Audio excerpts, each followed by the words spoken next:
മാതാവായ മറിയാമിന്റെയും 12 പരിശുദ്ധ ശ്ലീഹന്മാരുടെയും 40 ശ്രേഷ്ഠ സഹോദരന്മാരുടെയും കൊഴുവല്ലൂർ ദേശത്തുള്ള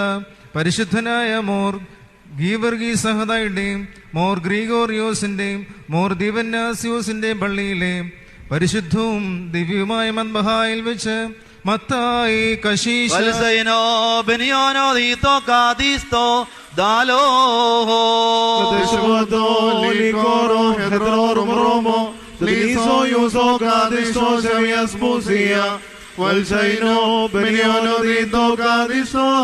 കർത്താവിൻ വൈദികരെന്നും ദൈവത്തിൻ സേവകരെന്നും അറിയപ്പെട്ടിടും നൂനം ഇത്തരമോഹരി പാപിപ്പ